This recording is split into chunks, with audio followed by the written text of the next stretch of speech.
Hi, welcome to another Thursday evening live. For those who've not seen one of these before, I'm Yoni and I'm a social worker of can't believe 30 years standing. I'm also an adopted adult. I was excuse me, translationally adopted as a child, and I'm also an adopter of two teenage girls. And I wanted to talk a little bit about the beta course that the sort of first try of our play course, relationship-based play, that has just finished this week. And hi to anyone who's watching this who is on the course. We really enjoyed it, and hope and from the feedback know that people said that they got a lot out of it, and so did we. For those who weren't involved in it, I wanted to just hop on and give you a few thoughts, really.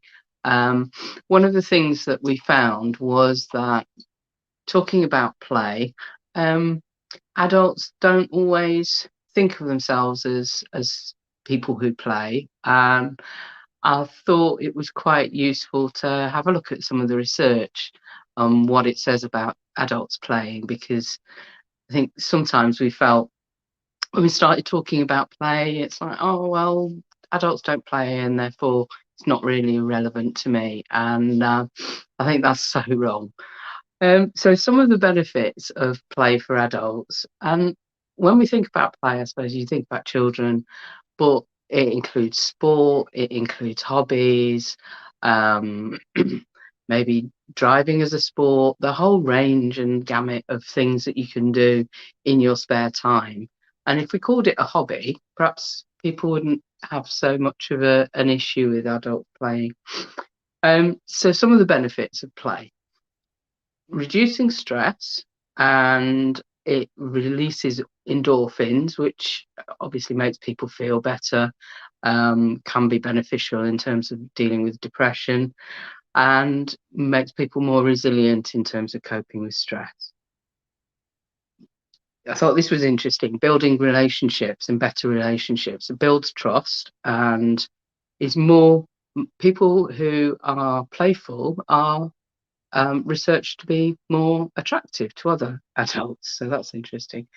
It gives people more energy. They're more open to new and creative experiences, and also makes people more able to write, which and use their imagination.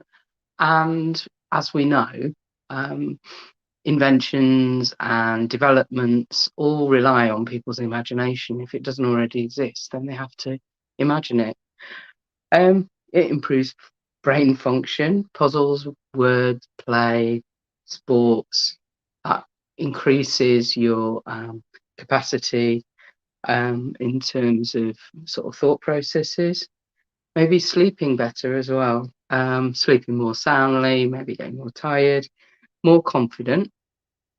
And every time you're successful through play, you believe more you can do it again, and challenge yourself to do it, perhaps maybe sports attainment or whatever. And also, interestingly, research suggests that you set more as ambitious goals through play.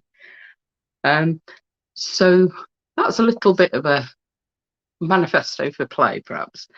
And just to sort of let people know about the course, we're going to run another session, and we wanted to collate some of the feedback that we got um, from people who had attended the group. And what they said was, we definitely found it really useful, like the session structures, and like the way it builds on what you've already learned the week before.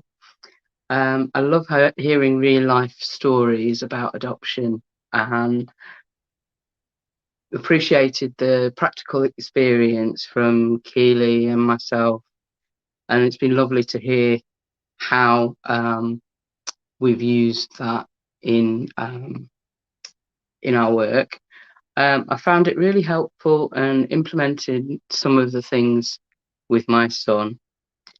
And this message of students was that you don't need to have a lot of things to contribute to play. You don't need a lot of toys and activities. It can be really fluid and it can be flexible. So what people said also was it makes you think about bonding and attachment, and do so in a really lovely way if you can do that within the context of play. So I was really wanting to share that with this group because I'm really excited about the work that we've been doing. We will be running the full play course from the 18th of May through to the 6th of July. And I really hope that people might find out a little bit more about it over the next few weeks and join us. And what we're going to be doing is giving lots and lots of practical opportunities to think about how to increase attachment through play. And also feedback was that it was an enjoyable session as well. And in just having an hour of discussion and activities was really beneficial and valuable. And so thank you for that feedback. Really appreciate it. Hope you'd be interested. In the group, we'll be talking quite a lot more about it. And see you then. So take care. Thanks.